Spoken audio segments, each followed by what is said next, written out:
అందుకోసమే చూడండి జాగ్రత్తగా, ప్రపంచ వ్యాప్తంగా అనేక ఆధారాలు, సాక్ష్యాధారాలు, చారిత్రకంగా చూసినా, భౌగోళికంగా చూసినా, సైంటిఫికల్గా చూసినా అన్ని రకాల ఆధారాలు ఎక్కువగా లభించినటువంటి ఏకైక గ్రంథం మన చేతిలో మనం పట్టుకున్నటువంటి ఈ పరిశుద్ధ గ్రంథం, ఈ బైబిల్ గ్రంథానికి మాత్రమే రుజువులు, ఆధారాలు, ఎవిడెన్సెస్ అనేకమైనవి ఉన్నాయి.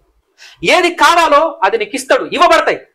ఇవ్వబడిందే స్వీకరించు, అనుగ్రహింపబడిందే స్వీకరించి ముందుకు సాగు. లేదంటే ఇంకా అది కావాలి, ఇది కావాలని చెప్పేసి ఎక్స్ట్రాగా నీవు పొందనిది, నీకు ఇవ్వబడింది కాకుండా ఎక్స్ట్రాగా కోరుకోవాలి అని ట్రై చేశావా, అవుట్.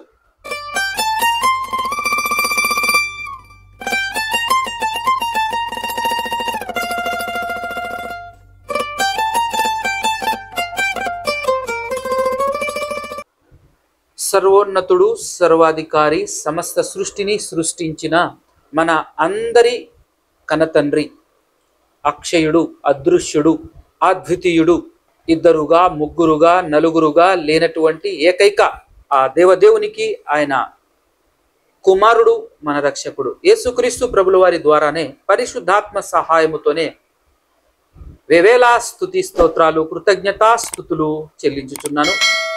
అదే విధముగా ఆయన మాటలు విన్నటువంటి మాటలను హృదయంలో పదిలపరుచుకొని వాటి ప్రకారంగా జాగ్రత్తగా బ్రతికి ఆయన ఉన్న ఆ మహాలోకానికి చేరుకోవాలి అనే ఆశ, ఆలోచన, తపన కలిగి వచ్చి కూర్చొని వింటున్నటువంటి మీ అందరికీ కూడా క్రీస్తు పేరటనే నా యొక్క శుభములు, వందనాలు తెలియచేస్తూ ఉన్నాను. జాగ్రత్తగా కొన్ని విషయాలు దేవుడు మన కొరకు వ్రాయించి మన చేతికి అందించిన మహాజ్ఞాన గ్రంథం మాత్రమే కాకుండా మన పట్ల తనకున్న అపారమైనటువంటి ప్రేమ లేఖ, ఆ ప్రేమ లేఖలో నుంచి కొన్ని విషయాలు, తన ఉద్దేశాన్ని, తన ఆలోచనని, మన పట్ల తనకున్నటువంటి సంకల్పాన్ని తెలుసుకునేటటువంటి ప్రయత్నం చేద్దాం.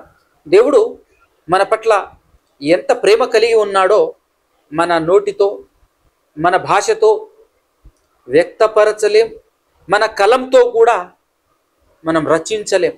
అంతటి అమోఘమైన, అద్భుతమైనటువంటి ప్రేమను మనుషులపై కలిగి ఉన్నాడు దేవుడు.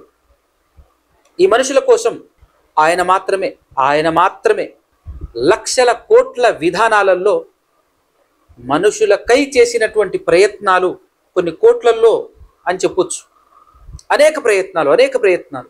మొదట ఆదాము నుంచి మొదలెడితే మొదటి మానవుడిని నిర్మించిన తర్వాత దేవుడు మిగతా ప్రజలందరికీ, అంటే భూలోకంలో ఆయన ద్వారా పుట్టుకుంటూ వచ్చి భూమిని విస్తరించి భూమిపైన వ్యాప్తి చెందినటువంటి ప్రజలలో నుండి దేవుడు ఒక జనాంగాన్ని సెలెక్ట్ చేసుకున్నటువంటి, ఎన్నుకున్నటువంటి విషయం మనందరికీ తెలుసు.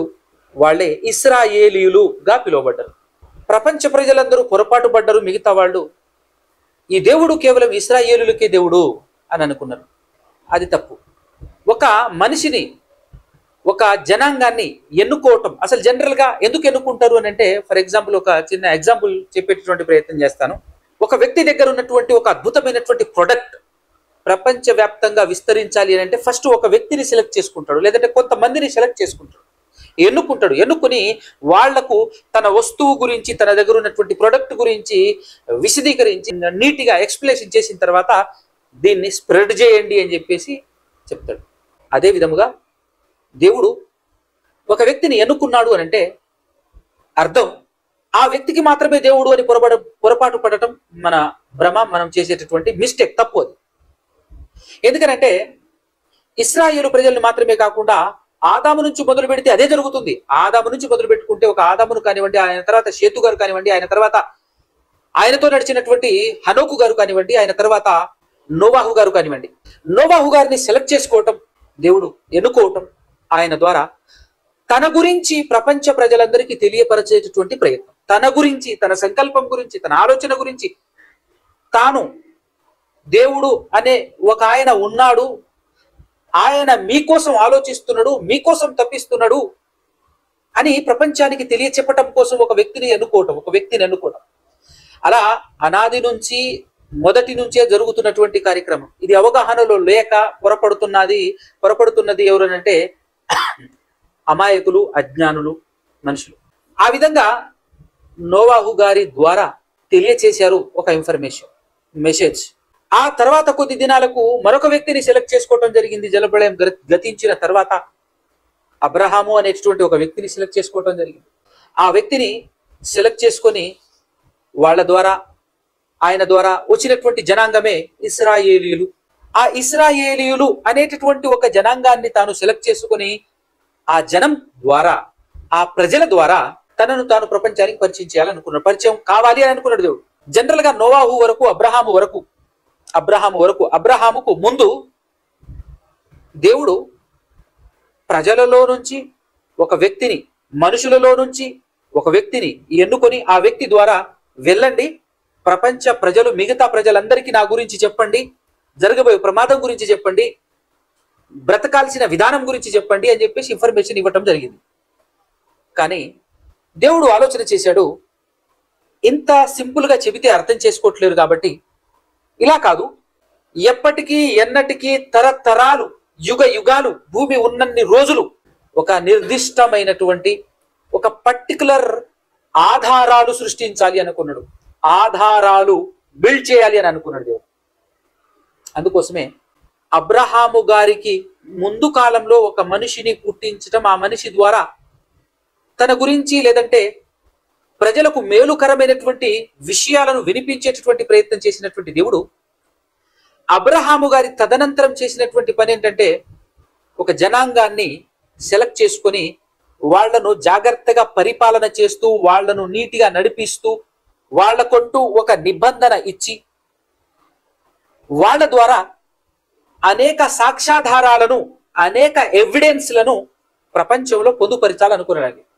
అందుకోసమే చూడండి జాగ్రత్తగా, ప్రపంచ వ్యాప్తంగా అనేక ఆధారాలు, సాక్ష్యాధారాలు, చారిత్రకంగా చూసినా, భౌగోళికంగా చూసినా, సైంటిఫికల్ గా చూసినా అన్ని రకాల ఆధారాలు ఎక్కువగా లభించినటువంటి ఏకైక గ్రంథం మన చేతిలో మనం పట్టుకున్నటువంటి ఈ పరిశుద్ధ గ్రంథం, ఈ బైబిల్ గ్రంథానికి మాత్రమే రుజువులు, ఆధారాలు, ఎవిడెన్సెస్ అనేకమైనవి ఉన్నాయి. ఇవి మాత్రమే కాకుండా ప్రపంచవ్యాప్తంగా అసలు సిసలైన, తరగని, చెరగని, ఇప్పటికీ నేటికి మన అందరి కళ్ళ ముందు కనబడుతున్నటువంటి ఒక అమోఘమైనటువంటి సాక్ష్యాధారాల గురించి కొత్త నిబంధన కాలంలో పౌలు గారు తెలియచేశారండి. పౌలు గారు తన సువార్త దండయాత్రల్లో ఆయన సువార్త చేస్తూ, దేశాలు దాటుకుంటూ, ప్రాంతాలు దాటుకుంటూ, ప్రయాణం చేసుకుంటూ వెళ్ళినటువంటి సందర్భంలో మొదటి ప్రయాణంలో లుస్త్రా అనేటటువంటి ఒక పట్టణానికి వచ్చి అక్కడ పుట్టుక నుంచి కుంటివాడుగా ఉన్నటువంటి ఒక వ్యక్తిని చూసి వెంటనే ఆయన బాగుపడి లేచి నిలబడి తన కాళ్ళ మీద తాను నడవగలిగే విధంగా ఆయనను బాగు చేయటం, స్వస్థతను అనుగ్రహించటం జరుగుతుంది. పౌలు గారు చేస్తారు ఆ కార్యక్రమం.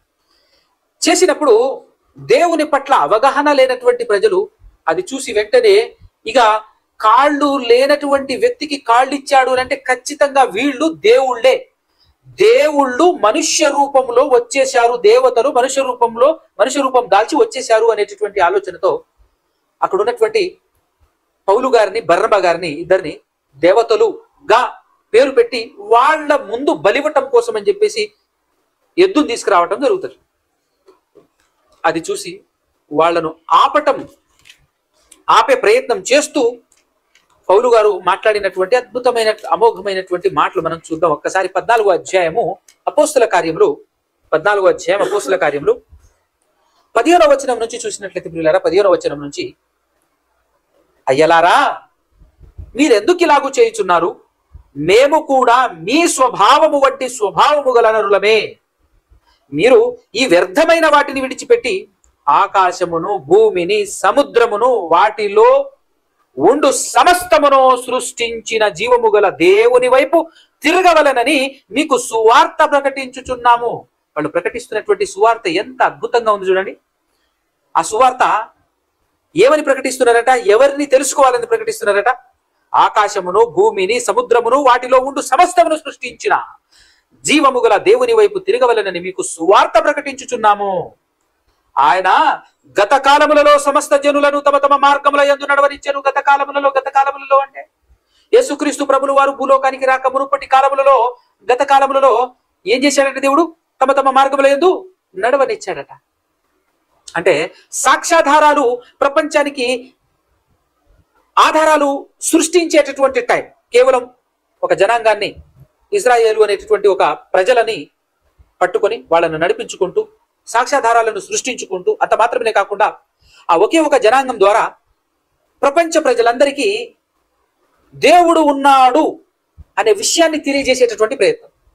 విచిత్రం ఏంటంటే దేవుడున్నాడు అనే భయము, భక్తి కలిగి, జాగ్రత్త కలిగి దేవుణ్ణి అనుసరిస్తూ బ్రతుకుతున్నటువంటి ఈ ప్రజలను చూసి మిగతా వాళ్ళందరూ ఏం చేశారు అని అంటే, జనరల్గా మానవ నైజం ఏంటంటే, మన పక్క కుటుంబంలో, మన పక్క దేశంలో, మన పక్క ఊర్లో, మన పక్కింట్లో, మన వెనకాల ఉన్నటువంటి ఇంట్లో వాళ్ళు ఏదైతే చేస్తున్నారో, గొప్పగా ఉండే విధంగా ఏదైతే చేస్తున్నారో అది చూసిన తర్వాత ఖచ్చితంగా మనం కూడా అది చేయాలి, అలాంటిదే మనం మన ఇంట్లో కూడా ఉండాలి, అలాంటిదే మనం కూడా చేయాలి అనేటటువంటి రోగం అంటారా, లేదంటే అలాంటి సహజ లక్షణం మానవునికి ఉంది, మనిషికి ఉంది అనేటటువంటి విషయం మనకు తెలుసు.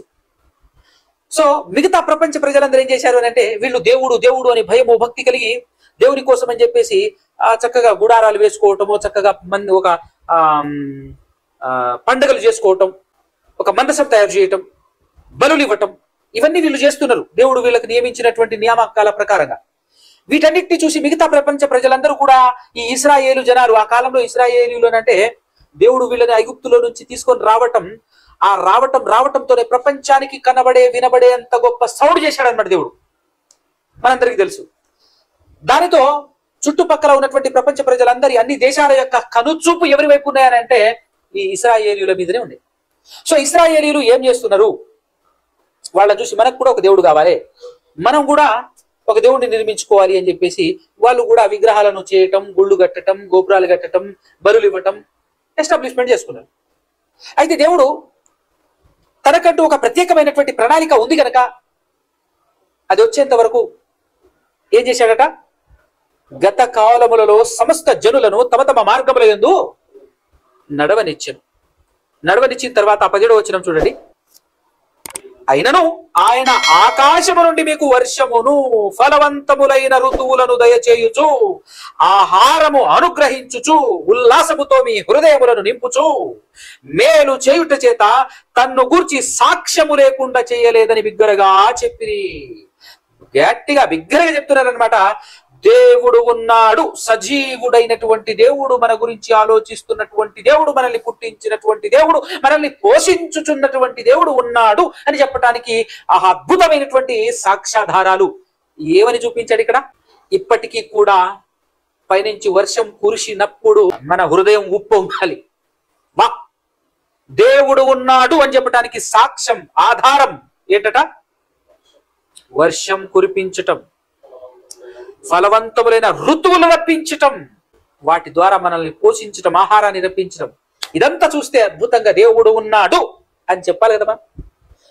దేవుడు లేడు అని చెప్పేటటువంటి వాడు బుద్ధిహీనుడు అని బైబిల్ ఎందుకు చెప్పింది అని అంటే, వాడి బుద్ధి మోకాల్లోనో అరికాళ్ళలోనో ఉంది అని చెప్పడం కూడా మందే తప్పు.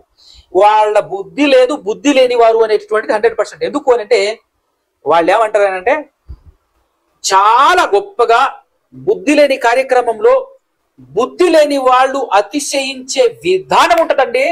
ఆ లెక్కే వేరు. అసలు మామూలుగా అతిశయించరు. ఏమని చెప్పుకుంటుంటే సైన్స్ అంటారు వాళ్ళు. ఏంటి సైన్స్ అని చెప్పి వర్షం కురిపిస్తుంది దేవుడు ఉన్నాడు అని చెప్పటానికి వర్షమే ఆధారం అని మనం చెప్పామనుకోండి, ఏమంటాడంటే, మరి పిచ్చాడా, భూమి మీద ఉన్నటువంటి నీళ్లు ఆవిరైపోతాయి, ఎండకు ఆవిరైపోతాయి, ఈ ఎండకు ఆవిరైపోయి పైకి వెళ్ళిపోయి మరలా చల్లబడ్డ తర్వాత మరలా అవే నీళ్లు వర్షంగా అవే నీళ్లు వర్షంగా కురుస్తున్నాయిరా నాయన, దాన్ని నువ్వు దేవుడు కురిపిస్తున్నాడు అది ఇదని మాట్లాడతావేంటి అంటాడు వాడు.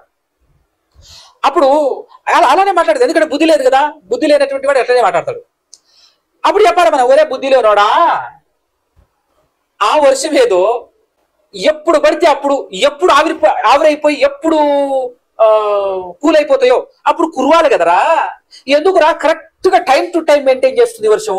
ఎవడ్రా ఈ టైం మెయింటెనెన్స్ పెడుతుంది అని చెప్తే అప్పుడు తెల్లముఖం వేస్తున్నాడు. ఏంటి ఏంటి ఈ టైం ఏంటి? కరెక్ట్ గా వర్షాకాలంలో వర్షం, చలికాలంలో చక్కటి చలి, ఋతువు ఏ కాలంలో రావాలో ఆ కాలంలో. మరి ఎండాకాలంలో ఎందుకు రాపడదు వర్షం? ఎండాకాలంలో బాగా అయిపోతాయి కదా నీళ్లు, అన్ని చెరువులన్నీ ఎండిపోతాయి. ఎండిపోయి ఏమైపోయినాయి రా అనంటే మొత్తం. మరి అప్పుడు ఎందుకో కురవదు? డే మొత్తం రోజంతా ఎండలు ముదిరిపోయి ఆకాశానికి వెళ్ళిపోయిన తర్వాత మరలా వర్షమై కిందికి కురవచ్చుగా. అప్పుడు ఎందుకు కురవదు? ఆ తర్వాత వర్షాకాలంలో కురుస్తుంది. పోనీ వర్షాకాలంలో కురుస్తుంది, ఆ తర్వాత శీతాకాలం చలికాలం అని చెప్పేసి వస్తుంది. ఆ చలికాలంలో అప్పుడైనా బీభత్సంగా కురవచ్చుగా. ఇంకా విచిత్రం ఏంటంటే 2-3 సంవత్సరాలు కరువు వస్తుంది ఒక్కోసారి. అప్పుడు వర్షాకాలము ఎండాకాలమే, చలికాలము ఎండాకాలమే. అప్పుడు ఎందుకు కురవదు చెప్పురా అని చెప్పేసి అన్నవనుకో, అప్పుడు ఎర్రముఖం తెల్లముఖం వేస్తున్నాడు. అందుకోసమే చెప్పేది, శాస్త్రవేత్తలు బాగా చదువుకొని సైన్స్ అనేటటువంటి వాడు బుద్ధిహీనుడు అని బైబిల్ ఎందుకు చెప్పిందంటే ఉట్టి పుణ్యానికి చెప్పలే. బుద్ధిహీనుడు అంటే బుద్ధిహీనుడు అంతే, తిరుగుండదు. బైబిల్ చెప్పిందంటే ఇక డౌట్ అనాలన్నమాట. కళ్ళు మూసుకొని నమ్మి ముందుకు సాగొచ్చు అంతే. అందుకోసమే పిల్లరా, ఆధారాలు ఎంత అద్భుతమైనటువంటి ఆధారాలు ఇక్కడ పౌలు గారు మాట్లాడుతున్నారు చూసారా. వర్షం కురుస్తుంది అంటే దేవుడు ఉన్నాడు రా, అది దేవుడు ఉన్నాడు అని చెప్పగలగాలన్నమాట. ఇలాంటి అనేకమైనటువంటి ఆధారాలు. అయితే నేను ఒక మంచి విషయం మీ ముందు ఉంచాలి అని అనుకుంటున్నాను. ఎందుకంటే దేవుడు మనుషులకు ఇచ్చే మెసేజ్, అనేక మంది మనుషులను సెలెక్ట్ చేసుకోవటం, ఆ మనుషులను ప్రవక్తలుగా, కొన్ని కాలంలో న్యాయాధిపతులుగా పిలిచారు, కొన్ని కాలంలో ప్రవక్తలుగా పిలిచారు. ఆ తర్వాత ఫైనల్ గా యేసుక్రీస్తును పంపించటం. దేవుడు మనుషులకు మెసేజ్ ఇవ్వటానికి ఒక్కొక్కరిని పంపిస్తుంటారు. అలా అనేక మందిని పంపించాడు. ఫైనల్ గా యేసుక్రీస్తును పంపించాడు. యేసుక్రీస్తును పంపించి కూడా ఒక మెసేజ్ ఇచ్చాడు. వచ్చిన వాళ్ళందరూ కూడా దేవుడు మనుషులకు ఇచ్చే ఒక అద్భుతమైనటువంటి మెసేజ్. అది మనుషులకు, లోకానికి లోక కళ్యాణార్థమై, లోక కళ్యాణం జరగటం కోసం, మనుషుల మేలు కోసం, మనుషులకు మేలు జరగటం కోసమే ఆ మెసేజ్ మన దగ్గరికి రావటం జరుగుతుంది. మన మధ్యకి ఎలా వస్తుంది అని అంటే, ఎవరో ఒకరి ద్వారా ఒక మనిషిని దేవుడు సెలెక్ట్ చేసుకోవటం, ఎన్నుకున్నటువంటి మనిషిని పంపించి ఆ మనిషి ద్వారా ఒక మెసేజ్ని మనకు అందించడం జరుగుతూ ఉంటుంది. సో అలా ప్రతి కాలంలో జరిగింది. పాత నిబంధన కాలంలో కూడా ఒరిజినల్ గా ఇక్కడ ఒక విషయం చెప్పాలి. పాత నిబంధన గురించి, కొత్త నిబంధన గురించి. దేవుడు మనుషులకు ఇవ్వాలి అని అనుకున్న శాశ్వతమైన, తిరుగులేని, ఎనలేని, ఒక అమోఘమైన, అద్భుతమైనటువంటి, ఎప్పటికీ చిరకాలం ఉండేటటువంటి ఏకైక మెసేజ్ ఏంటి అని అంటే కొత్త నిబంధన. తను సృష్టిని సృష్టింపబడక మునుపు, భూమి తయారు కాక మునుపే, జగత్తును పుట్టించక మునుపే దేవుని హృదయంలో కొత్త నిబంధన ఉంది. దేవుని హృదయంలో కొత్త నిబంధన ఉంది. పాత నిబంధన ఎందుకు ఇచ్చాడు అని అంటే, జస్ట్ కేవలం ఇశ్రాయేలీయులను కంట్రోల్ చేయటానికి. ఇశ్రాయేలీయులను ఎందుకు కంట్రోల్ చేయడానికి అంటే, తాను ఒక జనాంగాన్ని సెలెక్ట్ చేసుకున్నాడు. సెలెక్ట్ చేసుకున్నటువంటి తన పిల్లలు తన అసలు సిసలైనటువంటి సంకల్పం ఇంప్లిమెంట్ అయ్యేంత వరకు వీళ్ళు కంట్రోల్లో ఉండాలి. అనగా యేసుక్రీస్తు అనే తన ప్రియ కుమారుడైన యేసుక్రీస్తు ప్రభుల వారిని పంపించేంత వరకు వీళ్ళు కంట్రోల్లో ఉండాలి. వీళ్ళని కంట్రోల్ చేయటం కోసం ఇచ్చాడు ఆ నిబంధన. దానికోసం ఒక వచనం చూపిస్తాను మీకు. గలతీయులకు రాసినటువంటి పత్రిక 3వ అధ్యాయము 17వ వచనం నుంచి చూద్దాం. 3వ అధ్యాయం 17వ వచనం నుంచి చూద్దాం. నేను చెప్పినది ఏమనగా, 430 సంవత్సరములైన తర్వాత వచ్చిందట ధర్మశాస్త్రము. దేనికి తర్వాత? 430 సంవత్సరాలైన తర్వాత వచ్చిన ధర్మశాస్త్రము వాగ్దానమును నిరర్ధకము చేయునంతగా పూర్వమందు దేవుని చేత స్థిరపరచబడిన నిబంధనను కొట్టివేయదు. పూర్వమందు దేవుడు వాగ్దాన రూపముగా ఒక నిబంధన చేశాడట. వాగ్దాన రూపముగా ఒక నిబంధన స్థిరపరిచాడట. ఆ నిబంధనను కొట్టివేయదట. ఏది? ధర్మశాస్త్రం. అంటే ధర్మశాస్త్రానికంటే ముందే ఒక నిబంధన దేవుడు వాగ్దాన రూపంలో ఇచ్చాడు. ఎవరికి అనంటే అబ్రహాము గారికి. అదే విషయం 15-16 వచనాలు చూస్తే మనకు అర్థం అవుతా ఉంటది పైన. తర్వాత మీరు చదవండి. కొట్టివేయదు. 18వ వచనం, ఆ స్వాస్థ్యము, పూర్వమందు దేవుని చేత స్థిరపరచబడిన నిబంధనను కొట్టివేయదు. ఆ స్వాస్థ్యము ధర్మశాస్త్ర మూలముగా కలిగిన ఎడల ఇక వాగ్దాన మూలముగా కలిగినది కాదు. అయితే దేవుడు అబ్రహామునకు వాగ్దానము వలననే దానిని అనుగ్రహించెను. దేనిని? ఆ నిబంధనను. ఏ నిబంధనను? పూర్వమందు దేవుని చేత స్థిరపరచబడిన నిబంధన. ఆ ఏ నిబంధన అది? వాగ్దాన రూపంలో స్థిరపరిచిన నిబంధన. ఏ నిబంధన అది? అదే కొత్త నిబంధన. ఒరిజినల్ గా కొత్త నిబంధన ఉందా, పాత నిబంధన ఉందా అని ఒకవేళ అడిగితే, కొత్త నిబంధనే పురాతనమైనది, ఒరిజినల్, నిజమైనది. పాత నిబంధన ఆ తర్వాత ఇవ్వబడింది. ఎందుకు అనంటే, కొత్త నిబంధన ఏదైతే ఉందో అది వచ్చేంత వరకు అది ఉండాలి కాబట్టి. ఆ విషయం గుర్తుపెట్టుకోవాలి మీరు. అందుకోసం ఇక్కడ చెప్తున్నాడు చూడండి, ఆ స్వాస్థ్యము ధర్మశాస్త్రమూలముగా కలిగినట్లా ఇక వాగ్దాన మూలముగా కలిగినది కాదు. అయితే దేవుడు అబ్రహామునకు వాగ్దానము వలననే దానిని అనుగ్రహించెను గాని ధర్మశాస్త్ర మూలంగా కాదు. అలాగైతే మరి ధర్మశాస్త్రం ఎందుకు అంటున్నాడు రచయితే రాస్తూ అలాగైతే ధర్మశాస్త్రం ఎందుకు అన్నాడు. ఎందుకనంటే ఎవరికి ఆ వాగ్దానము చేయబడినో ఆ సంతానము వచ్చు వరకు, అంటే ఎవరు ఆ సంతానము?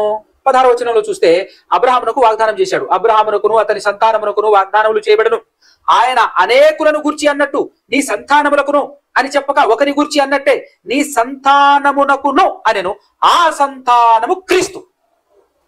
ఆ సంతానము క్రీస్తు అంటే క్రీస్తు వచ్చేంత వరకు అనమాట. చూడండి 19వ వచనం. అలాగైతే ధర్మశాస్త్రం ఎందుకంటే ఎవరికి ఆ వాగ్దానము చేయబడినో ఆ సంతానం వచ్చు వరకు. ఆ సంతానం వచ్చు వరకు అంటే ఎవరు వచ్చు వరకు? యేసు క్రీస్తు వచ్చేంత వరకు. అది అతిక్రమములను బట్టి. ఎవరి అతిక్రమములను బట్టి? ఇశ్రాయేలీయుల యొక్క అతిక్రమములను బట్టి. అది అంటే ఆ ధర్మశాస్త్రము అతిక్రమములను బట్టి దానికి తర్వాత ఇవ్వబడెను. అంటే ఈ వాగ్దానము క్రీస్తును గురించినటువంటి వాగ్దానము అబ్రహాము గారికి ఇచ్చారు. అబ్రహాము గారికి ఈ వాగ్దానం ఇచ్చారు. ఇచ్చిన తర్వాత 430 సంవత్సరాల తర్వాత ధర్మశాస్త్రం అనేది వచ్చింది. అంటే ముందు వాగ్దాన రూపంలో కొత్త నిబంధననే ఇచ్చాడు దేవుడు. కానీ వ్రాతపూర్వకంగా మొదట వచ్చింది ఏంటి అంటే పాత నిబంధన. అదనమాట, గుర్తుపెట్టుకోండి. కాబట్టి అది అతిక్రమములను బట్టి దానికి తర్వాత ఇవ్వబడెను. అది మధ్యవర్తి చేత దేవదూతల ద్వారా నియమింపబడెను. మధ్యవర్తి ఒకరికి మధ్యవర్తి కాడు కానీ దేవుడు ఒక్కడే అనేటటువంటి విషయం చెప్పాడు. సో మొత్తానికి ఇక్కడ ఈ ఇన్ఫర్మేషన్ మీకు ఎందుకు ఇచ్చాను అంటే, పురాతనమైనది, అసలు సిసలైనది కొత్త నిబంధన. అయితే ఈ కొత్త నిబంధనలో ఉన్నటువంటి విషయం, ఇన్ఫర్మేషన్ ఏదైతే ఉందో ఆ ఇన్ఫర్మేషన్ అనేటటువంటిదండి పాత నిబంధనలో అణువు దొరుకుతుంది. ప్రతి పుస్తకంలో దొరుకుతుంది, పుస్తక సారాంశంలో దొరుకుతుంది, ప్రతి అధ్యాయంలో దొరుకుతుంది, ప్రతి సందర్భంలో దొరుకుతుంది. కనీసం చరిత్రను చూసినా చరిత్రలో దొరుకుతుంది. ఏ చరిత్ర పుస్తకాలు చూసినా పాత నిబంధనలో ప్రతి సందర్భంలో దొరుకుతుంది. అందుకోసమే దేవుడు కొత్త నిబంధనలో ధర్మశాస్త్రం గురించి ఏమని రాయించాడు తెలుసా? ఒక్కసారి హెబ్రీయులకు రాసినటువంటి పత్రిక 10వ అధ్యాయము 1వ వచనం ఏమన్నాడు? ధర్మశాస్త్రము రాబోవుచున్న మేలుల ఛాయ గలదియే గాని ఆ వస్తువుల నిజ స్వరూపము గలది కాదు. ధర్మశాస్త్రము రాబోచున్న మేలులు ఏదైతుందో ఆ మేలుల ఛాయ గలదియే గాని ఆ వస్తువుల నిజ స్వరూపము గలది కాదు అన్నాడు. చూడండి, అద్భుతం కదా. సో ఛాయ అంటే నీడ కనపడుతుంది అనమాట. ప్రతి సందర్భంలో క్రీస్తు ద్వారా మనకు వచ్చినటువంటి మేలుల విషయమైన ఛాయ ప్రతి సందర్భంలో కనపడుతుంది, ప్రతి చరిత్రలో కనపడుతుంది. దేవుడు ఏదో చరిత్ర రాయించాడు, ఎవరెవరో చరిత్ర రాయించాడు అని అనుకుంటాం మనం పాత నిబంధనలో. కానీ పాత నిబంధనను మనసు పెట్టి చదివితే, ఆత్మ సహాయంతో చదివితే ప్రతి సందర్భంలో కొత్త నిబంధన సారాంశం కనపడుతుంది అనమాట. That is the beauty. పాత నిబంధనలో దేవుడు రాయించిన విధానం అంత గొప్పగా రాయించాడు. ఏదో చరిత్ర అనుకుంటాం, కానీ కరెక్ట్ గా చదివితే మనకు విషయం అర్థమవుతుంది. సో చరిత్రలోని ఒక సందర్భం, చరిత్రలోని ఒక సందర్భాన్ని, ఒక సన్నివేశాన్ని అందులో నుంచి దేవుడు ఎంత చక్కగా కొత్త నిబంధనకు సంబంధించినటువంటి నిజ స్వరూపాన్ని ప్రపంచ ప్రజలకు అర్థమయ్యేలా ఛాయారూపకంగా పెట్టాడో ఆ సందర్భాన్ని వివరించే ప్రయత్నమే, ఒక చిన్న సందర్భాన్ని వివరించే ప్రయత్నం చేస్తాను. వివరించి పాఠం ముగించేస్తాను. అయితే చరిత్రలో చోటు చేసుకున్నటువంటి సందర్భం కాబట్టి ఇశ్రాయేలులను దేవుడు కనాను దేశానికి నడిపించి సెటిల్ చేసిన తర్వాత దాదాపుగా ఒక 300 సంవత్సరాలు, 300 కంటే పైచిలుకు సంవత్సరాలు న్యాయాధిపతుల ద్వారా దేవుడు వాళ్ళని పరిపాలించడం జరిగింది. ఆ తర్వాత మాకు రాజు కావాలి అని కోరుకున్నప్పుడు దేవుడు మొట్టమొదటి రాజు సౌలు గారిని ఇవ్వటం, ముగ్గురు రాజులు, సౌలు గారు, దావీదు గారు, సొలొమోను గారు, ముగ్గురు రాజులు 12 గోత్రికర్తల ఇశ్రాయేలీయులను పరిపాలించారు. 40 సంవత్సరాలు పరిపాలించారు. అలా పరిపాలించిన తర్వాత సొలొమోను గారి తర్వాత కరెక్ట్గా క్రీస్తుకు పూర్వం 931 ఆ ప్రాంతంలో రాసుకోవాలి అని అనుకునేటటువంటి వారు రాసుకోండి, ఒకవేళ ఉపయోగపడుతుంది. క్రీస్తుకు పూర్వం 931వ సంవత్సరంలో ఇశ్రాయేలీయుల యొక్క ఉమ్మడి రాజ్యం ఏమైంది అంటే రెండుగా విడిపోయింది. 10 గోత్రికర్తల రాజ్యం ఒకటి, 2 గోత్రికర్తల రాజ్యం ఒకటి. అయితే ఈ 10 గోత్రికర్తల రాజ్యం గాను 2 గోత్రికర్తల రాజ్యం గాను విడిపోతుంది. అలా విడిపోయినటువంటి వారు ఇశ్రాయేలీయులు ఏం చేశారనంటే క్రీస్తు పూర్వం 931 నుంచి 722 వరకు మాత్రమే వాళ్ళు రాజ్యాన్ని నిలుపుకోగలిగారు. అంటే కరెక్ట్ గా 209 సంవత్సరాలు అన్నమాట వాళ్ళ రాజ్యాన్ని నిలుపుకున్నారు. ఆ తర్వాత వాళ్ళు చేసినటువంటి భయంకరమైనటువంటి కార్యాలు, తప్పుడు పాపాల వలన దేవుడే వాళ్ళని అశ్షూరీయుల చెరలోనికి పంపించేస్తాడు, కొనిపోబడతారు అన్నమాట చెరలోనికి. 2 గోత్రికర్తల రాజ్యమైనటువంటి యూదా రాజ్యం ఏదైతుందో, యూదా బెన్యామీను, ఈ రాజ్యం క్రీస్తుకు పూర్వం 931 నుంచి దాదాపుగా 586 వరకు, అంటే 345 సంవత్సరాలు అన్నమాట వీళ్ళు రాజ్యాన్ని నిలుపుకున్నారు. వీళ్ళు దగ్గర 20 మంది రాజులు పరిపాలించారు. ఇశ్రాయేలీయులు 19 మంది రాజులు పరిపాలించారు. సో ఇన్ని సంవత్సరాలు వీళ్ళు పరిపాలించిన తర్వాత వీళ్ళు ఏం చేశారు? ఇశ్రాయేలీయులు తప్పు చేయడం ద్వారా ఇశ్రాయేలీయులని దేవుడు అశ్షూరీయుల చేతికి అప్పగించేశాడు. అశ్షూరీయుల చెరలోకి వెళ్ళిపోయారు.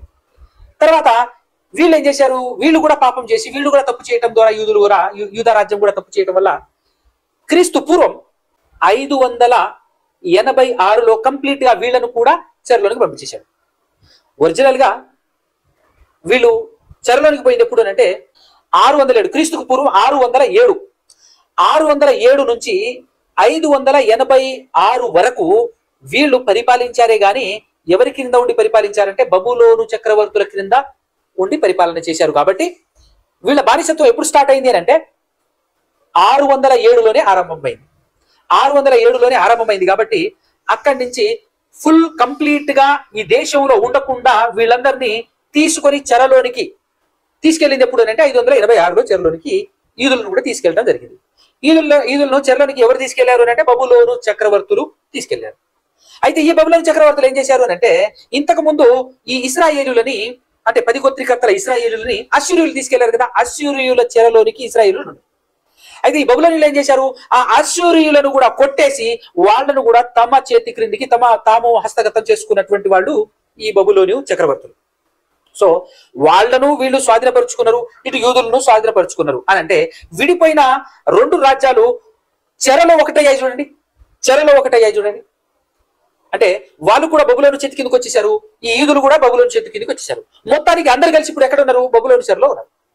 అలా బబులోను చెరలో ఉన్న తర్వాత బబులోనీయుల సామ్రాజ్యం కూలిపోయిన తర్వాత తదనంతరం వచ్చినటువంటి సామ్రాజ్యం ఏంటి అని అంటే మాదియా పారసీకుల సామ్రాజ్యం. ఈ మాదియా పారసీకుల సామ్రాజ్యంలో మొట్టమొదటి చక్రవర్తి కోరెషు గారు. ఈ కోరెషు గారి గురించి మన బైబిల్లో చాలా విషయాలు, కోరెషు గారు పుట్టక మునుపు 100 సంవత్సరాల మునుపు ఆయన గురించి బైబిల్లో రాయబడింది. ఆ విషయాలు నేను ఇంతకు ముందు చెప్పాను. అయితే ఆ కోరెషు గారి ఆయన ద్వారా దేవుడు మరలా రిటర్న్ తీసుకొచ్చాడనమాట. ఇశ్రాయేలీయులను యూదులను ఒక్కటిగా కలిపి మరలా చెరలో నుండి వాళ్ళకు బుద్ధి వచ్చేసిన తర్వాత అక్కడి నుంచి మరలా విడిపించుకొని తీసుకురావటం జరిగింది. అది ఎప్పుడయ్యానంటే 537, క్రీస్తుకు పూర్వం 537లో కోరెషు చక్రవర్తిగా ఉన్నప్పుడు, ఆయన పరిపాలన మొదటి సంవత్సరం చక్రవర్తిగా ఉన్నప్పుడు తిరిగి రావడం జరిగింది. అది కూడా జెరుబ్బాబెలు అనేటటువంటి ఈ యూదా రాజుల వంశంలో, దావీదు గారి వంశంలో పుట్టినటువంటి వ్యక్తి. ఆ జెరుబ్బాబెలు అనేటటువంటి వ్యక్తి యొక్క నాయకత్వంలో ఒక గుంపు తిరిగి వచ్చింది. కంప్లీట్ గా అందరూ చెరలో ఉన్నటువంటి వాళ్ళందరూ రాలేదు, కానీ చాలా తక్కువ మంది, కొంతమందే వచ్చారు. ఎప్పుడు వచ్చారు? క్రీస్తుకు పూర్వం 537లో వచ్చారు. అలా వచ్చిన తర్వాత 55 సంవత్సరాల తర్వాత వాళ్ళు వచ్చేసిన తర్వాత, అంటే కొంతమంది వచ్చారు, చాలా మంది అక్కడ ఉన్నారు. ఆ బబులోను చెరలో ఇంకా చాలా మంది యూదులు ఇశ్రాయేలీయులు ఉన్నప్పుడు వాళ్ళు వచ్చేసిన తర్వాత 50 నుంచి 55 సంవత్సరాలు తర్వాత 55 సంవత్సరాల తర్వాత వాళ్ళు వచ్చేసిన తర్వాత 55 సంవత్సరాల తర్వాత బబులోను చెరలో ఉండిపోయినటువంటి ఇశ్రాయేలీయులు యూదులు ఎవరైతే ఉన్నారో వాళ్ళ మధ్య చోటు చేసుకున్న వాళ్ళ మధ్య జరిగిన ఒక చరిత్ర, ఒక సంఘటన మీ ముందుంచాలనే నా ప్రయత్నం. వెళ్ళిపోయినటువంటి వాళ్ళు కొంతమంది వెళ్ళిపోయారు. వెళ్ళిపోయినటువంటి వాళ్ళు ఇశ్రాయేలీయులు యూదా దేశంలో, ఇజ్రాయెల్ దేశంలో వాళ్ళు ఉన్నారు. వాళ్ళ మధ్య జరిగినటువంటి చరిత్ర కాదు నేను చెప్పబోయేది. బబులోను సామ్రాజ్యంలో అనగా మాద్య పారిశుకుల అండర్లో బ్రతుకుతున్నటువంటి వాళ్ళు ఎవరైతే ఉన్నారో వాళ్ళ అండర్లో ఉంటున్నటువంటి ఈ ఇశ్రాయేలీయుల మధ్య చోటు చేసుకున్నటువంటి ఒక సందర్భం. వాళ్ళు వెళ్ళిపోయిన తర్వాత 55 సంవత్సరాల తర్వాత, అంటే ఫర్ ఎగ్జాంపుల్గా 537 వెళ్ళిపోయారంటే అక్కడి నుంచి 50 సంవత్సరాలు 55 సంవత్సరాలు మనం మైనస్ చేసి చూసినట్లయితే ఎంత ఉంటుంది అని అంటే 482 83 ఆ ప్రాంతం వస్తుంది అనమాట. అంటే అప్పుడు ఈ మాద్య పారిశుకుల సామ్రాజ్యానికి 5వ రాజుగా, 5వ చక్రవర్తిగా ఒక ఆయన వస్తాడు. 486 క్రీస్తుకు పూర్వం 486వ సంవత్సరంలో ఒక ఆయన చక్రవర్తి అవుతాడు. ఆ చక్రవర్తి గారి పరిపాలన కాలంలో అక్కడ జరిగినటువంటి ఒక చరిత్ర. ఆ చక్రవర్తి పేరే అహశ్వరోషు. అనగానే ఆయన పేరు చెప్పంగానే మనకు ఒక చరిత్ర గుర్తుకొస్తుంది. ఏంటి ఆ చరిత్ర? ఎస్తేరు గారి చరిత్ర, రైట్? రాణి అయినటువంటి ఎస్తేరు గారి చరిత్ర. అయితే ఈ రాణి అయినటువంటి ఎస్తేరు పుస్తకం మనందరికీ తెలుసు. ఎస్తేరు గారి చరిత్ర ఎప్పుడు జరిగింది ఏంటి అనేది మీకు కొంచెం అర్థం అవటం కోసం, కన్ఫ్యూజ్ అవ్వకుండా ఉండటం కోసం చెప్పాను. సో ఈ చరిత్రలో ఇదేదో ఇశ్రాయేలుల చరిత్ర, లేదంటే అహష్వేరోషు చరిత్ర, ఎస్తేరు గారి చరిత్ర, హామాను కుట్ర చేసి ఇదంతా ఏదో అనుకుంటాం మనం. ఇదంతా మనకు కనపడుతున్న చరిత్ర. కానీ ఆ చరిత్ర మొత్తంలో నీడగా నిజ స్వరూపం కనబడుతుంటది. ఆ నిజ స్వరూపాన్ని అర్థం చేసుకునే విధంగా మనం బైబిల్ చదవాలి. కంప్లీట్ బుక్ సారాంశాన్ని తీసుకున్న నిజ స్వరూపం కనపడుతుంది, కొత్త నిబంధన సారాంశం కనపడుతుంది, కొత్త నిబంధన కనపడుతుంది. ఒక్కొక్క సందర్భం తీసుకున్నా కూడా మనకు అందులో కూడా ఛాయ, నిజ స్వరూపం యొక్క ఛాయ కనపడుతుంది. అయితే నేను ఒక చిన్న సందర్భాన్ని మీ ముందుంచేటటువంటి ప్రయత్నం చేస్తాను. ఏంటి ఆ సందర్భం అని అంటే, అహష్వేరోషు అనేటటువంటి వ్యక్తి 400 క్రీస్తుకు పూర్వం 486లో రాజైతాడు. రాజైన తర్వాత ఆయన తన స్వప్రయోజనాల కోసం, తన రాజ్య వ్యాప్తి కోసం అని చెప్పేసి ఆయన ఒక విందు చేస్తాడు.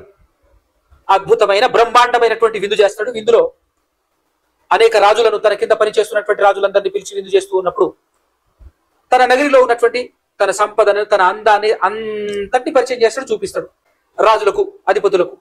చూపించిన తర్వాత నా భార్య కూడా చాలా అందంగా ఉంటది, ఆవిడ పేరు వస్తీ, ఆవిడ కూడా చూపిస్తానని పిలుస్తాడు. వస్తీ గారిని పిలిస్తే వస్తీ దగ్గర కొంచెం బస్తీ ఉంటది, దానివల్ల ఆవిడ రాకపోవడంతో మరుడు ఏం చేస్తాడంటే స్టేట్ అండ్ ఫార్వర్డ్, నా మాట విని, నేను చక్రవర్తిని, నా మాట విని, నా భార్య నా మాట వినకపోతే ఇక ప్రపంచం ఏముంటుంది చెప్పు అనేటటువంటి ఆలోచనతో తన దగ్గర ఉన్నటువంటి సలహాదారులను అడిగి సలహా మేరకు ఆవిడికి విడాకులు ఇచ్చేస్తాడు. ఆవిడకు విడాకులు ఇచ్చేసిన తర్వాత ఒక కార్యక్రమం ఆరంభం అవుతుందండి. కొద్ది దినాల తర్వాత, విడాకులు ఇచ్చిన తర్వాత కొద్ది దినాల తర్వాత ఒక కార్యక్రమం ఆరంభం అవుతుంది. ఏంటి ఆ కార్యక్రమం అంటే, రాజుగారికి రాణిగారు కావాలి. ఎవరు కావాలి? రాజుగారికి రాణిగారు కావాలి. ఒకే ఒక రాజుకి రాణి కోసం అని చెప్పేసి కొన్ని వందల మంది, వేల మంది పట్టుకొస్తారు చుట్టుపక్కల. ఆ కాలంలో ఉన్నటువంటి ఆ రాజ్యంలో నుంచి ఎక్కడెక్కడైతే అందంగా ఉండేటటువంటి వాళ్ళు ఉంటారో వాళ్ళందరూ తీసుకురావడం జరుగుతుందండి. వాళ్ళందరినీ ఎంతమందిని తీసుకొస్తారనంటే కౌంట్లెస్ అనమాట. బైబిల్లో అయితే ఏమంటాడంటే అనేకులు అంటాడు. చూడండి ఒక్కసారి ఎస్తేరు గ్రంథం 2వ అధ్యాయంలో 8వ వచనం చూసినట్లయితే, రాజాజ్ఞయు అతని నిర్ణయమును ప్రచురము చేయబడి కన్యకలు అనేకులు శూషను కోటకు పోగు చేయబడి హేగే వశమునకు అప్పగింపబడగా, ఎస్తేరును రాజు యొక్క నగరునకు తేబడి స్త్రీలను కాయు హేగే వశమునకు అప్పగింపబడెను. ఏం జరుగుతుంది? రాజుగారికి కావాలి రాణి వెతుకులాట కోసం ఎంతమందిని పట్టుకొచ్చేసారు? చాలా మంది, వందల మంది, వేల మంది అండి. చాలా మంది పోగు చేసేసి తీసుకొచ్చేసి రాజకోటలో పెట్టేశారు. రాజకోటలో పెట్టేసిన తర్వాత ఏం చేస్తున్నారు తెలుసా? రాజకోటలో పెట్టిన తర్వాత తీసుకొచ్చినప్పుడు ఉట్టిగినే తీసుకురారు కదా మామూలుగా, అంటే ఉట్టిగినే ఇన్ ద సెన్స్ మీకు అర్థం కావాలి నా పాయింట్ ఆఫ్ వ్యూ. వాళ్ళు ధరించుకొని బట్టలు ధరించుకొని ఉంటారు, తీసుకొస్తారు. తీసుకొచ్చేసిన తర్వాత మీ బట్టలతో మీరు ఉంటే బాగుండదు, మీరేసుకొచ్చిన మీ దుస్తులను తీసివేసేసి, మీ బట్టలు తీసివేసేసి ఇక్కడ మీకు ఇవ్వబడేటటువంటి కొత్త బట్టలను మీరు ధరించుకోవాలి, కొత్త బట్టలను మీరు ధరించుకోవాలి అని కొత్త బట్టలు ఇస్తారు. కొత్త బట్టలు మాత్రమే ధరించుకుంటే సరిపోతుందా? సరిపోదు. ఏం చేయాలి అని అంటే మీరు చాలా చక్కగా అలంకరింపబడాలి, సిద్ధపడాలి, చాలా అద్భుతంగా సిద్ధపడాలి, అలంకరింపబడాలి అని చెప్పేసి అలంకరింపబడడం. ఎంతసేపు అలంకరించుకుంటారండి? మనమైతే ఎంతసేపు అలంకరించుకుంటాం చెప్పండి? గంట 2 గంటలు, వామ మరి ఓవర్ అనుకుంటా కదా. గంట 2 గంటలకే ఓవర్ అనుకుంటే ఇక్కడ సిద్ధపడటానికి ఎంత సమయం తీసుకున్నారో తెలుసా? ఆలోచిస్తే మనం గుండెలు ప్యాక్ అవుతాయి. ఒక్కసారి చూడండి, అదే 2వ అధ్యాయము 12వ వచనం డైరెక్ట్ చూద్దాం. 12వ వచనం. 6 మాసములు అంటే ఎంత అండి? 6 మాసములు అంటే 6 నెలలు. 6 మాసములు గోపరస తైలముతోను, 6 మాసములు సుగంధ వర్గములతోను. అంటే 6 + 6 ఎంత అయింది? 12 నెలలు అయింది. 12 నెలలు అంటే ఎంత? సంవత్సరం. చూడండి జాగ్రత్తగా. సుగంధ తైలముతోను, స్త్రీల పరిమళ క్రియల కొరకైన మరి వేరు పదార్థములతోను స్త్రీలు పరిమళ క్రియలు ముగించి రాజునొద్దకు పోవువారు. 12 మాసములైన తరువాత రాజైన అహష్వేరోషునొద్దకు వెళ్ళుటకు ఒక్కొక్క చిన్నదానికి వంతు వచ్చి ఉన్నప్పుడు ఒక్కొక్క చిన్నది రాజునొద్దకు ఆ విధముగా పోవుచుండెను. అలా ఒక్కొక్కరు వెళ్ళటం, ఒక రాత్రి రాజుగారితో గడపటం, ఆ తర్వాత ఒక రాత్రి రాజుగారితో గడిపిన తర్వాత ఇంకొక ప్లేస్ లోకి పెట్టేస్తారనమాట. రాజుగారి దగ్గరికి వెళ్ళక ముందు ఒక ప్లేసు, వెళ్ళిన తర్వాత ఇంకొక ప్లేసు. అలా డే బై డే 1 by 1 అంటే ప్రతిరోజు ఒక్కొక్కరిని పంపిస్తుండగా అందులో ఎవరైతే రాజుగారికి నచ్చుతారో, రాజుగారిని ఇంప్రెస్ చేస్తారో, రాజుగారికి ఎవరైతే నచ్చుతారో వాళ్ళు సెలెక్టెడ్ అనమాట. వాళ్ళని తీసుకొచ్చేసి కిరీటం పెట్టి నువ్వే నా రాణిగా ఉండటానికి అర్హురాలివి అని చెప్పేసి ఇచ్చేస్తారు. సెలక్షన్ జరుగుతుంది. సంవత్సరం పాటు సిద్ధపడాలి. సంవత్సరం పాటు సిద్ధపడిన తర్వాత ఆయనకు ఎవరైతే నచ్చుతారో నచ్చిన వారిని మాత్రమే రాణిగా సెలెక్ట్ చేస్తాడు. మిగతా వాళ్ళందరూ కూడా ఉపపత్నులుగా పడి ఉండాల్సిందే. అంటే నేను రాణి నవ్వాలంటే నేను రాణి నవ్వాలి, నేను రాణి నవ్వాలంటే నేను రాణి నవ్వాలి అని చెప్పేసి వచ్చిన వాళ్ళందరి ప్రయాస పడుతున్నారు. రకరకాలైనటువంటి దుస్తులు, అది కావాలి ఇది కావాలని సెలెక్ట్ చేసుకొని వేసుకోవటం తీసేయటం, ఏది సెట్ అవుతుందో చూసుకోవటం. అంత మాత్రమే కాకుండా రకరకాలైనటువంటి సుగంధ ద్రవ్యాలు పూసుకోవటం, సిద్ధపడటం, ఇంకా అది కావాలి ఇది కావాలని ఆర్డర్లు వేయటం. వాళ్ళు ఏం కోరుకుంటే అదనమాట. వాళ్ళు ఏం కోరుకున్నా అక్కడ కాదు కూడదు అనటానికి లేదు. ఏం కోరుకున్నా కూడా వాళ్ళకి ఇవ్వబడుతుంది. వాటన్నింటికి అంటే వాళ్ళు ఏం కోరుకున్నా కూడా వాళ్ళకి సిద్ధపరచబడుతుంది. వాటన్నిటితో నువ్వేం చేయాలి? నువ్వు పడాలి, నువ్వు సిద్ధపరచుకోవాలి. రాజుగారి దగ్గరికి వెళ్ళటానికి చాలా మంది చాలా కోరుకున్నారట. కానీ మన ఎస్తేరు గారు మాత్రం పెద్దగేం ఆశించకుండా సింపుల్ గా ఉన్నది అనేటటువంటి విషయం మనం చూడొచ్చు. ఇక్కడ ఒకసారి 2వ అధ్యాయంలోనే 15-16 వచనాలు చూద్దాం. మొర్దెకై తన కుమార్తెగా స్వీకరించుకొనిన తన పినతండ్రి అయిన అబీహాయిలు కుమార్తెయగు ఎస్తేరు రాజు నొద్దకు వెళ్ళుటకు వంతు వచ్చినప్పుడు స్త్రీలను కాయు రాజు యొక్క షండుడైన హేగే నిర్ణయించిన అలంకారము గాక ఆమె మరి ఏమీ కోరలేదు. ఎస్తేరును చూచిన వారందరికీ ఆమె యందు దయ పుట్టెను. ఈ ప్రకారం ఎస్తేరు రాజైన అహష్వేరోషు ఏలుబడి యందు 7వ సంవత్సరమున తెబేతు అను 10వ నెలలో రాజు నగరులోనికి అతని యొద్దకు పోగా, ఒరిజినల్ గా తేబడటం మాత్రం 3వ సంవత్సరం 4వ సంవత్సరంలోనే, ఆయన ఏలుబడి 4వ సంవత్సరంలోనే తేబడ్డది. కానీ ఒక్కొక్కరిని 100 మంది కదండి. ఫర్ ఎగ్జాంపుల్ గా 365 మంది రోజుకొకరిని పంపిస్తే ఒక సంవత్సరం అయిపోయా. 1000 మంది అయితే మరి అవుతుంది కదా. అందుకోసమే ఎన్నో సంవత్సరం వెళ్ళిందంట తల్లి? 7వ సంవత్సరమున టెబేతు అను 10వ నెలలో రాజునగరులోనికి అతని ఎద్దుకు పోగా స్త్రీలందరికంటే రాజు ఎస్తేరును ప్రేమించెను. కన్యకలందరికంటే ఆమె అతని వలన దయాదాక్షిణ్యములు పొందెను. అతడు రాజ్య కిరీటమును ఆమె తల మీద ఉంచి ఆమెను వస్తికి బదులుగా రాణిగా నియమించెను. చూడండి, జరిగింది సెలక్షన్. ఎందరో తేబడ్డరు, చాలా మంది కన్యకులు తేబడ్డరు. సంవత్సరాల కొద్దీ సిద్ధపడ్డరు. సంవత్సరాల కొద్దీ సిద్ధపడిన తర్వాత సెలెక్ట్ అవ్వటం కోసం చాలా మంది చాలా రకాలుగా ప్రయత్నం. నేను రానివ్వాలి. కానీ సెలెక్ట్ అయింది ఒకరే. ఎవరు? ఎస్తేరు గారు. ఆవిడ ఏదైతే ఇవ్వబడిందో, ఏదైతే అనుగ్రహింపబడిందో అవి మాత్రమే కోరుకున్నది. ఎక్స్ట్రాగా కోరుకోలేదు. ఎక్స్ట్రాగా ఏది కావాలని సొంతం కోరుకోలేదు. ఏదైతే ఇవ్వబడిందో దాంతోనే సరిపెట్టుకొని వెళ్ళింది గనుక సెలెక్ట్ అయిందండి. ఇది మ్యాటర్. ఒక కాన్సెప్ట్, ఒక చరిత్రలో జరిగినటువంటి ఒక సన్నివేశం. ఇందులో నిజ స్వరూపం ఏంటి అని అంటే, ఇక్కడ రాజుగారు ఏం చేశారంటే ఒక ఆవిడని విడిచిపెట్టాడు, విడాకులు ఇచ్చాడు. ఇంకొక ఆవిడని రాణిగా చేసుకుంటున్నాడు. ఇది జరుగుతున్నటువంటి విషయం చెప్పాను. ఇందులో దాగి ఉన్న నిజ స్వరూపం అది మనం అర్థం చేసుకొని మనం పాఠము. అదేంటయ్యానంటే, దేవుడు సకల యుగములకు రాజై ఉన్నటువంటి దేవుడు తనకు కావాలి ఒక స్త్రీ తనకు కావాలి. ఇప్పుడు అయితే ఆయన కూడా ఆల్రెడీ ఒక ఆవిడని విడాకులు ఇచ్చున్నాడు. ఎవరు ఆవిడ? చూద్దాం, ఒక్కసారి బైబిల్లోనే చూద్దాం. మత్తయి సువార్త 21వ అధ్యాయం. యేసుక్రీస్తు ప్రభువు వారు ఈ లోకానికి వచ్చేసి దేవుని ప్రయత్నాన్ని, దేవుని సంకల్పాన్ని చక్కగా ఒక ఉపమానం రూపంలో చెప్తా ఉంటాడు. ఒకసారి నేను చదువుతాను.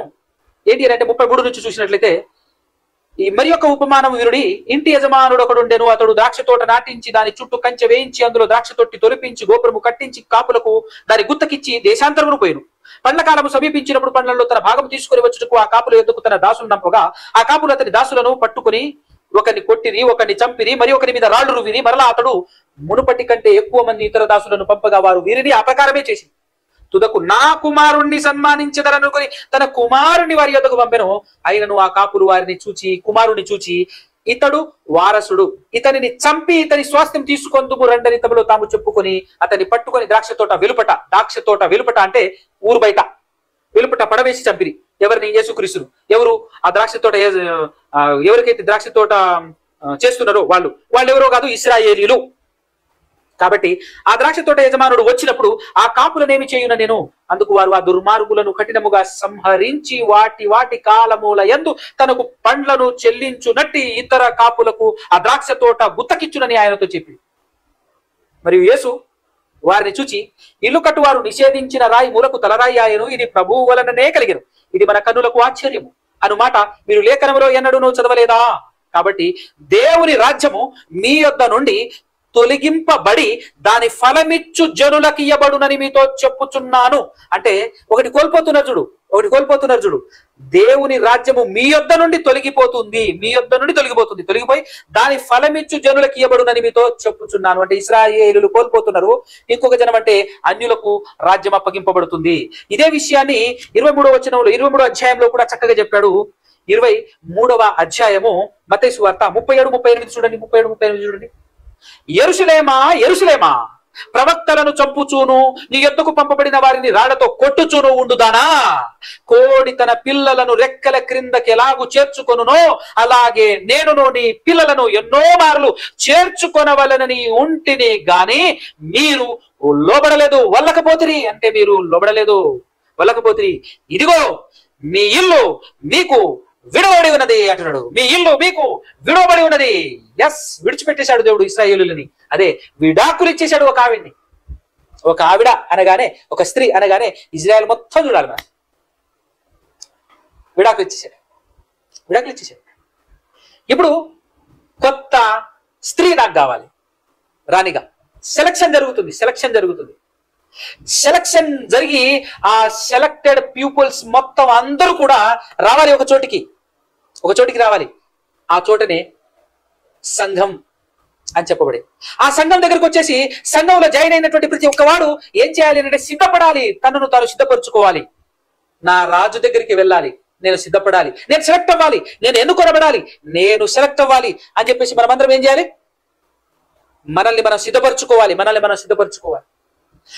మనం ఎలా సిద్ధపరచుకోవాలి అంటే, మన పాత దుస్తులు వదిలేసి, మన పాత స్వభావం వదిలేసి కొత్త స్వభావాన్ని ధరించుకోవాలి. కొత్త స్వభావాన్ని నువ్వు ధరించుకోవని ఇక్కడ ఉన్నటువంటి కాపరులు ఎవరైతే ఉన్నారో, పాస్టర్లుగా, సేవకులుగా ఉన్నటువంటి పాస్టర్లుగా ఉన్నటువంటి వాళ్ళందరూ ఆ హేగే టైప్ లో సిద్ధపరచడానికి రెడీ చేయాలి. సిద్ధపరిచినప్పుడు మనం ధరించుకోవాల్సినటువంటి బట్ట ఏంటో ఒక్కసారి చూడండి.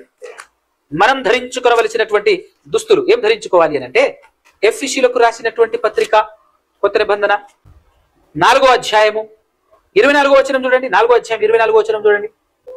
నీతియు యథార్థమైన భక్తియు గలవారై దేవుని పోలికగా సృష్టింపబడిన నవీన స్వభావమును ధరించుకొనవలెను. ఏం ధరించుకొనవలెను? నవీన స్వభావమును ధరించుకొనవలెను. నవీన స్వభావము అని అంటే, నవీన స్వభావమును అనే మాటకు పైన ఒక అంకె ఇచ్చాడు 4 అని. దాని ఫుట్ నోట్ లో ఏమి ఇచ్చాడు చూడండి. నవీన అంటే కొత్తది అని అర్థం. దాని మీనింగ్ వచ్చేసి కొత్తది. నవీన అంటే కొత్తది. కింద ఏమొచ్చాడు? నవీన పురుషుణ్ణి అన్నాడు. కింద 4 అంకె ఇచ్చి ఫుట్ నోట్ లో ఏం చెప్పాడు అంటే, నవీన పురుషుణ్ణి. ఈ నవీన పురుషుడు ఎవరు చెప్పండి? 100% యేసుక్రీస్తు ప్రభువు వారే కదా. అంటే ఇప్పుడు దేవుని పోలికగా సృష్టింపబడిన నవీన పురుషుడు ఎవరు? యేసుక్రీస్తు ప్రభువు. ఈ యేసుక్రీస్తు ప్రభువుని మనం ధరించుకోవాలి. మీకు ఇంకా కరెక్ట్ కాకపోతే ఒకవేళ గల్తీ పత్రిక 3:27 ఒక్క మాట చదువుకొని వచ్చేద్దాం. గల్తీ పత్రిక 3:27 ఏం చెప్పబడింది అక్కడ అని అంటే, క్రీస్తులోనికి బాప్తిస్మము పొందిన మీరందరూ క్రీస్తును ధరించుకొని ఉన్నారు.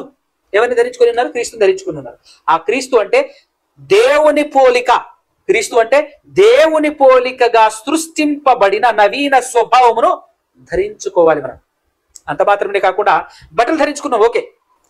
మరి సుగంధ ద్రవ్యాలు, స్మెల్ కోసం పెర్ఫ్యూమ్ వేసుకోవాలి కదా, అంతే కదా, పరిమళ వాసన కదా. మరి ఈ సుగంధ ద్రవ్యం ఏంటి? ఏం పూసుకోవాలి మనం అని అంటే, 5వ అధ్యాయం 1-2 వచనాలు చూడండి. 5వ అధ్యాయం ఎఫెసీ పత్రిక 5వ అధ్యాయం. కావున మీరు ప్రియులైన పిల్లల వలె దేవుని పోలి నడుచుకొనుడి. క్రీస్తు మిమ్మును ప్రేమించి పరిమళ వాసనగా ఉండుటకు, ఎలా ఉండుటకు? పరిమళ వాసనగా ఉండుటకు మన కొరకు తన్ను తాను దేవునికి అర్పణముగాను బలిగాను అప్పగించుకునేను. అంటే పరిమళ వాసన, మనకు పరిమళ వాసన ఎవరు? క్రీస్తు. అంటే క్రీస్తును ధరించుకోవాలి, క్రీస్తును పూసుకోవాలి. పెర్ఫ్యూమ్ అనమాట యేసుక్రీస్తు ప్రభుల వారు మనకు. సో యేసుక్రీస్తు ప్రభుల వారిలో మనం ఉంటే, ఆయనను మనం ధరించుకుంటేనే మనల్ని ఎవరు స్వీకరిస్తారు? దేవుడు స్వీకరిస్తాడు.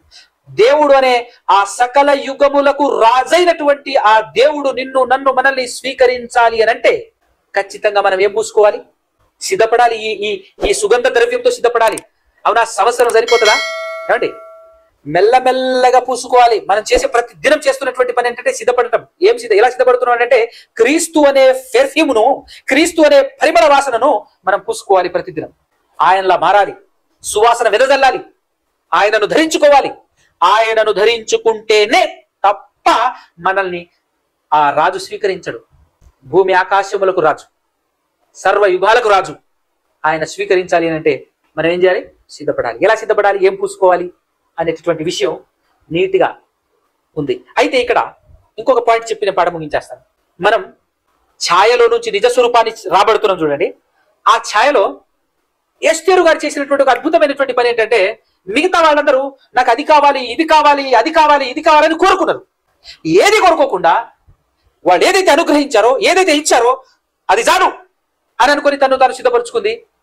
కనుక ఆవిడ మాత్రమే సెలెక్ట్ అయింది. అది కావాలి, ఇది కావాలి, అది కావాలి, ఇది కావాలని కోరుకుంటున్నటువంటి వాళ్ళందరూ కూడా ఏమైపోయారు? లిస్ట్ లో నుంచి వేరైపోయారు, సెలెక్ట్ కాలేదు. అంటే ఇప్పుడు ఇక్కడ మనం నేర్చుకోవాల్సినటువంటి పాయింట్ ఏంటో తెలుసా? దేవుని సేవలో అడుగుపెట్టిన తర్వాత నువ్వు బలంగా సాగిపో, దేవుని పని బలంగా ఇష్టపూర్వకంగా నీ అంతటి నువ్వు చేస్తూ ముందుకెళ్ళు. నీకు కావలసినవన్నీ సమకూరుతూ సాగుతుంటాయి. ఇక్కడ నువ్వు ఎక్స్ట్రాగా అది కావాలి ఇది కావాలి అని కోరుకున్నావా, పోయినట్టే. ఏది కావాలో అది నీకు ఇస్తాడు, ఇవ్వబడతాయి. ఇవ్వబడిందే స్వీకరించు, అనుగ్రహింపబడతది, అనుగ్రహింపబడిందే స్వీకరించి ముందుకు సాగు. లేదంటే ఇంకా అది కావాలి ఇది కావాలని చెప్పేసి ఎక్స్ట్రాగా నీవు పొందనిది, నీకు ఇవ్వబడింది కాకుండా ఎక్స్ట్రాగా కోరుకోవాలి అని ట్రై చేశావా, అవుట్. నీకు ఎంత కావాలో, ఏం కావాలో, ఎప్పుడు ఏమి ఉండాలో, ఎలాంటి అవసరం ఉండాలో ఆల్రెడీ యేసుక్రీస్తు ప్రభువు చెప్పారు. ఏమి తిందుమో ఏమి తాగుదుమో అని చింతింపకుడి. ఇవన్నీ కావాలని మీ పరలోకపు తండ్రికి తెలుసు కదా, ఆయన మీకు అనుగ్రహిస్తాడు. మొదట నువ్వేం చేయాలి, ఆయన రాజ్యమును నీతిని వెతుకు, అవన్నీ మీకు అనుగ్రహింపబడుతుంది అని చెప్పాడు. చెప్పిన తర్వాత లేదు లేదు నాకు అది కావాలి ఇది కావాలి అని చెప్పేసి అడిగావా? ఈరోజు చూడండి, మాక్సిమం క్రైస్తవులందరూ అడుగుట్టలోనే ఉన్నారు. ఆ అడుగుడు కూడా ఏం అడుగుతున్నారు? మళ్ళీ నేను యేసుక్రీస్తును పూసుకోవాలనుకుంటున్నానయ్యా, యేసుక్రీస్తును ధరించుకోవాలనుకుంటున్నానయ్యా, యేసుక్రీస్తులా జీవించాలనుకుంటున్నానయ్యా, దానికి కావలసినటువంటి పరిశుద్ధాత్మను నిండుగా నాకు దయచేయి అని అడిగేవాళ్ళు ఉన్నారా? అది అడగరు. ఏమడుగుతారు? లోక సంబంధమైనవి, లోక సంబంధమైనవి, లోక సంబంధమైనవి, భూ సంబంధమైనవి అడుగుతారు. అందుకోసమే నువ్వు క్రీస్తుతో కూడా లేపబడిన వాడివే అయితే అని మాట ఒక్కటి చదువుకొని ముగించుకుందాం. కొలస్సీలకు రాసినటువంటి పత్రిక 3వ అధ్యాయం 1వ వచనం. కొలస్సీలకు రాసినటువంటి పత్రిక 3వ అధ్యాయం 1వ వచనం. మీరు క్రీస్తుతో కూడా లేపబడిన వారైతే పైనున్న వాటినే వెదుకుడి. వెదుకుడి, అడుగుడి, ఇవ్వబడును అని చెప్పేసి ఆ మాటలు పట్టుకుని ఏం అడుగుతున్నారో అర్థం కావట్లా. వెదుకుడి అన్నాడు కదండి, అడుగుడి అన్నాడు కదండి, అడిగిన ప్రతి వారికి ఇవ్వబడుతుంది అన్నాడు కదండి, కరెక్టే. కానీ ఏం అడగమన్నాడు ఇక్కడ? ఏం అడగమన్నాడండి? పైన ఉన్న వాటిని, పైనున్న వాటినే వెదుకుడి. మీరు ఒకవేళ నిజంగా క్రీస్తుతో కూడా లేపబడిన వారే అయితే పైనున్న వాటినే వెదుకుడి. అక్కడ క్రీస్తు దేవుని కుడి పార్శ్వమున కూర్చుండి ఉన్నాడు. పైనున్న వాటి మీదనే గాని భూ సంబంధమైన వాటి మీద మనసు పెట్టుకొనకుడి. అది ఎలాగనగా మీరు శరీర సంబంధంగా చచ్చిపోతిరి, మీ జీవము క్రీస్తుతో కూడా దేవుని యందు దాచబడి ఉన్నది. మనకు జీవమై ఉన్న క్రీస్తు ప్రత్యక్షమైనప్పుడు మీరును ఆయనతో కూడా మహిమ యందు ప్రత్యక్షపరచబడుదురు. అలా ప్రత్యక్షపరచబడాలి అంటే ఏం చేయాలి? క్రీస్తును ధరించుకోవాలి, క్రీస్తును పూసుకోవాలి. అది దానికోసం అని చెప్పేసి మనం ప్రయాసపడాలి. ఏదైతే ఇవ్వబడుతుందో అంతే చాలు అని అనుకొని ముందుకు సాగాలి. లేని వాటి కోసం కోరుకోకూడదు. కోరుకున్నారా మీరు సెలెక్ట్ అవ్వరు. చూసారా, చరిత్రలో ఒక సంఘటన జరిగింది. ఏదో చరిత్ర అంది అనుకుంటున్నాం మనం, కానీ ఆ చరిత్రలో నిజ స్వరూపం ఎంత చక్కగా దాగి ఉందో చూసారా. నిజ స్వరూపం అట్లుంటది అనమాట. కాబట్టి ఈ విధంగా మనం చరిత్ర చదివినా కూడా, ఏ చరిత్రలో ఏ పుస్తకం చదివినా కూడా, ఏ సందర్భం చదివినా కూడా అందులో మనకు కొత్త నిబంధన అనగా నిజ స్వరూపం బ్లింక్ అవ్వాలి. ఆ విధంగా మనం నేర్చుకుని ప్రతి సీన్, ప్రతి సందర్భం దేవుని దగ్గర నుంచి ఒక చక్కటి మెసేజ్ నీకు వస్తుంది. ఏంటయ్యానంటే సిద్ధపడు, సంగమా సిద్ధపడు, రెడీ అవ్వు. ఎప్పుడు నీ అంతం వస్తుందో తెలియదు, ఎప్పుడు నేను పిలుస్తాడో తెలియదు, నీ పిలుపు ఎప్పుడు వస్తుందో తెలియదు. అవునా కదా? ఎస్తేరు గారికి ఆ రాజుగారి 7వ ఏట 10వ నెలలో ఆవిడకి పిలుపు వచ్చింది. అప్పటి వరకు ఆవిడ వెయిట్ చేస్తుంది, తనను తాను సిద్ధపరుచుకుంటుంది. ఒక్కసారి అందులోకి ఎంటర్ అయిపోయిన తర్వాత, ఆ రాజకోటలోకి ఎంటర్ అయిపోయిన తర్వాత మళ్ళీ మా నాన్న చూస్తా, మా బాబాయ్ చూస్తా అని రిటర్న్ రావడానికి లేదు. అయిపోయింది, గతం గత. ఇక వెనక మొత్తం వదిలిపెట్టాలి. Same to same. ఒక్కసారి సంఘంలోకి వచ్చేసిన తర్వాత మరలా వెనక్కి తిరిగి చూడకూడదు, చూడకూడదు, చూడకూడదు, చూడకూడదు. అంతే. ఎంత చక్కగా ఉందో చూసారా ఆ సందర్భం. కాబట్టి పిల్లరా, ఈ విధంగా మనల్ని మనం సిద్ధపరచుకొని క్రీస్తు అనే పరిమళ ద్రవ్యాన్ని పూసుకుంటూ, క్రీస్తు అనేటటువంటి నవీన స్వభావాన్ని ధరించుకుంటూ దేవుని కొరకు సిద్ధపడదాం, దేవుని కొరకు సిద్ధపడదాం. రైట్? ఇశ్రాయేలులు ఎలాగైతే విడాకులు పొందుకున్నారో అలా మనం విడిపోకూడదు. అంటే దేవుడు విడిచిపెట్టే వారిలో మనం ఉండకూడదు అని అంటే ఎప్పటికప్పుడు సిద్ధపడాలి అని కోరుకుంటూ, నేను, మీరు, మనమందరము రెడీ అవ్వాలి. క్రీస్తును ధరించుకొని క్రీస్తులా జీవించడానికి ప్రయాసపడాలి అని కోరుకుంటూ ఈ మాటలు ముగిస్తున్నాను. కళ్ళు మూసుకొని తలొచ్చినట్లయితే చిన్న ప్రార్థనతో ముగించుకుందాం. పరిశుద్ధుడా, పరిశుద్ధుడా, పరమాత్ముడా, పరమందు ఆశీనుడా, సకల ఆశీర్వాదాలకు కారణపుత్రుడైన తండ్రి, మిగనమైన, ఉన్నతమైన, శ్రేష్టమైన, పరిశుద్ధమైనటువంటి నామముని స్తుతులు, స్తోత్రాలు, కృతజ్ఞతాసులు చెల్లించుచున్నాం తండ్రి. అయ్యా ఇదిగో తండ్రి, ఇప్పటి వరకు మీరు మాతో మాట్లాడారు, మా అందరితో మాట్లాడారు తండ్రి. మీరు మాతో మాట్లాడినటువంటి మాటల్ని విడిచిపెట్టి మమ్మల్ని మోసం చేసుకొని కూడా తండ్రి వాటి ప్రకారంగా బ్రతికే భాగ్యం మాకు అనుగ్రహించమని, మమ్మల్ని మేము సిద్ధపరచుకొని తండ్రి ఎదుగునైనా మీరు స్వీకరించే విధంగా, మీరు అంగీకరించే విధంగా తండ్రి మీ ప్రియ కుమారుడైన యేసుక్రీస్తు ప్రభులు వారిలా బ్రతుకుతూ ఆయనను ధరించుకొని జీవించే భాగ్యం మాకు అనుగ్రహించమని ప్రార్థిస్తూ బ్రతిమాలు కొంచెం మీ ప్రియ కుమారుడు ఒక రక్షకుడు యేసు ప్రభు పరిశుద్ధమైనటువంటి పవిత్రమైనటువంటి నామము ద్వారా ఈ ప్రార్థన అడిగి వేడుకొనుచు బ్రతిమాలు కొనుచు పొందుకొని ఉంటున్నాము కదా తండ్రి. ఆమేన్.